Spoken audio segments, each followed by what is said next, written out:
Olá! Normalmente nós conhecemos a história a partir dos grandes fatos históricos. Nós já ouvimos falar da pré-história, da história antiga, da história medieval, da história moderna, da história contemporânea.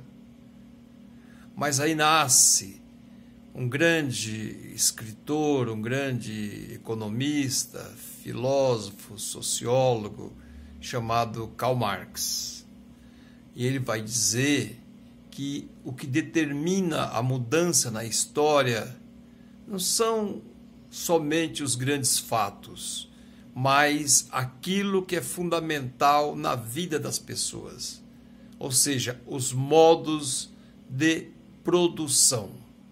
Então ele vai dizer que na história da humanidade nós já passamos por vários momentos na história, desde o modo de produção do comunismo primitivo, do escravismo, que vem até por volta do século V da nossa história, do feudalismo, depois do capitalismo, que é o modo de produção que nós nos encontramos hoje. Ou seja, vale quem tem dinheiro, quem tem capital.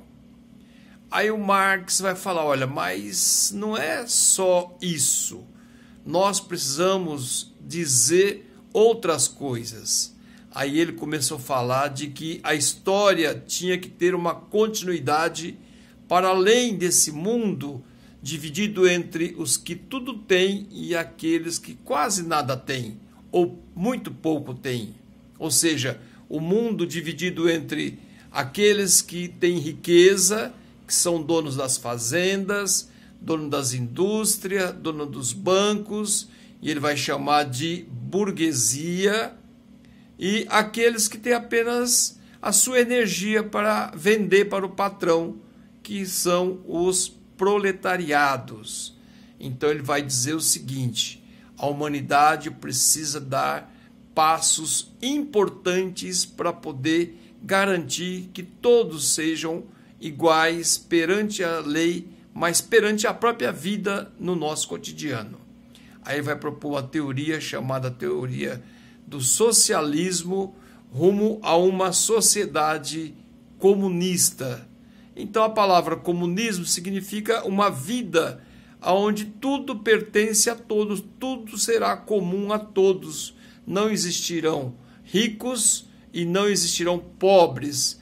Todos terão em condições de igualdade para ter uma vida digna na sociedade. Nesse sentido, a palavra comunismo significa isso, uma vida em comum, uma vida de respeito, uma vida de partilha, uma vida onde não tem uma sociedade como a que nós temos hoje. Alguns têm todas as riquezas do mundo, vivem no luxo, e outros vivem na miséria profunda, muitas vezes não tem nem o que comer na sua casa e são explorados de uma maneira geral. Nesse sentido, o Brasil, o nosso país, nunca foi um país socialista e muito menos um país comunista. É verdade que se nós resgatarmos a história dos primeiros habitantes, aqui eles viviam uma vida comum, os chamados indígenas. Eles viviam a vida comum, eles viviam da caça, da pesca, da sua tradição cultural, não tinha exploração de grupos sobre outros grupos.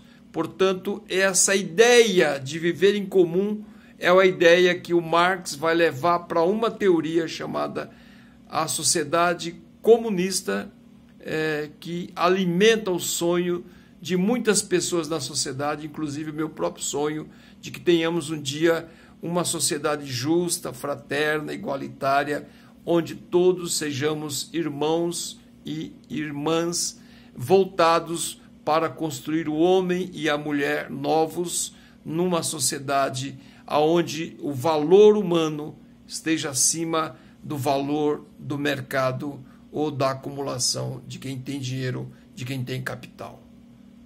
Um abraço.